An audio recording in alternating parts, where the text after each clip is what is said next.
Imagine a book, not a weapon, not a political speech, not a government decision, just a book. Now imagine that this book creates protests across countries, becomes the subject of international debates, affects diplomatic relations, and turns its author into one of the most discussed writers in the world. Today, we are exploring the Satanic verses, but this is not going to be a simple summary. Instead of only asking what happens in the story, we will ask deeper questions. What does this novel say about identity? What does it say about migration? Why did people react so strongly? How do literature students study it? How do sociologists study it? How do political scientists study it? And why, decades after its publication, is it still being discussed? This is the story and the study of the Satanic verses. Part 1, The World Before the Book. Before we enter the novel, we need to understand the background. The author Salman Rushdie was already a well known writer before this novel appeared. He was known for mixing reality and fantasy. His stories often combined history, dreams, myths, politics, and imagination. Instead of writing straightforward stories, he created worlds where reality and fantasy blended together. In 1988, The Satanic Verses was published. Nobody could have predicted the scale of the controversy that would follow. What began as a literary publication soon became a global issue. But before understanding the controversy, we need to understand the story itself. Part 2, The Story in Simple Words. The novel begins dramatically. An aeroplane explodes in the sky. Two passengers survive the disaster. This event feels impossible, yet it happens. Two survivors are Gabriel Farishta and Saladin Chamcha. These two characters become the center of the novel. As they fall from the sky, strange transformations begin. Gabriel starts taking on qualities associated with angels. Saladin begins developing characteristics associated with devils.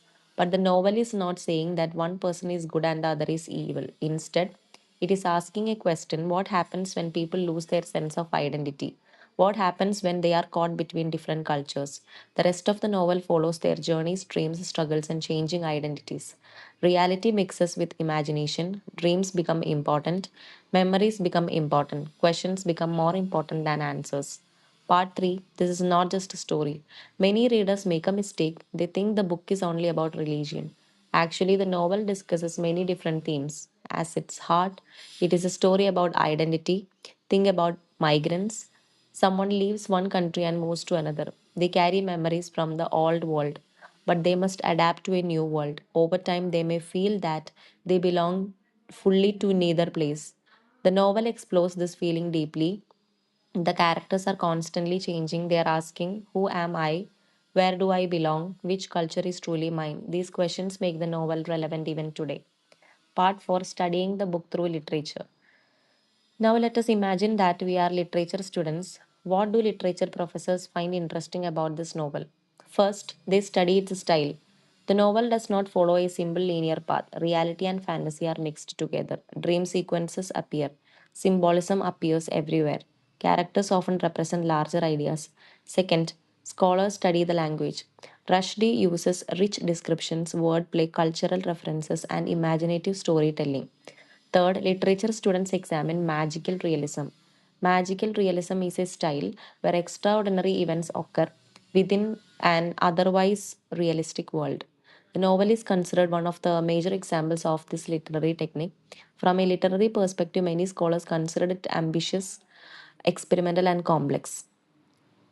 We can study the book through sociology. Now let us become sociologists.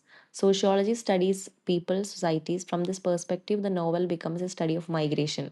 Millions of people move across borders. They experience cultural adaptation. Sometimes they feel accepted, sometimes they feel isolated. The character Saladin Chamcha especially represents the struggles related to cultural identity. Sociologists often use the novel to discuss immigration, cultural conflict, identity formation, belonging, alienation. The book becomes less about individual characters and more about the experiences of entire communities. We can study the book now through psychology. Now let us become psychologists. Psychologists are interested in the human mind. Many parts of the novel feel dreamlike. Characters struggle with self image. They experience inner conflict. They face questions about who they truly are. The transformations in the story can be viewed as symbols of psychological struggles. The angelic and demonic imagery may represent competing sides of human nature. Psychologists often focus on identity crisis, personal transformation, mental conflict, fear, and uncertainty. The search for self understanding. Viewed this way, the novel becomes a psychological journey. Now let's study the book through political science. Now let us enter the world of politics. Political scientists study power, governments, and public relations. Few novels have generated political discussions on the scale of the Satanic verses. The debate surrounding the book raised important questions.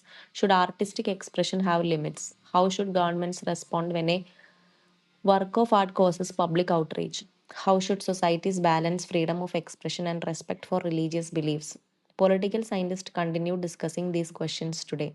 Even people who have never read the novel often knew about the debate surrounding it.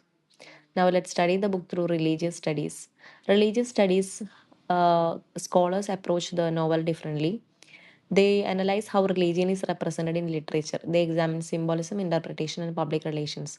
For many readers, controversy becomes as important as the novel itself. As a result, the book is frequently discussed in courses about religion, culture, and modern society.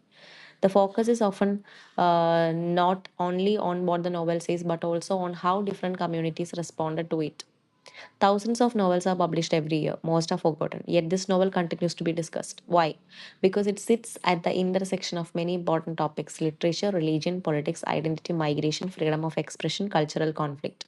The book became larger than itself. It transformed from a novel into global conversation. Whether people admire it, criticize it, agree with it, or disagree with it, its impact on literary and cultural history is undeniable. So, what is the Satanic Verses? Is it a novel? Yes. Is it a cultural document? Yes. Is it a political phenomenon? Yes. Is it a subject for literary study? Absolutely. More than 30 years after its publication, people are still reading it, debating it, researching it, and discussing its influence. Very few books achieve that level of impact, and perhaps that is why the Satanic Verses remain one of the most talked about novels in modern history. If a book can continue generating conversations across literature, sociology, psychology, politics, and religion decades after its release, then it has already secured its place in history. Thank you for listening. See you in the next episode. Thank you.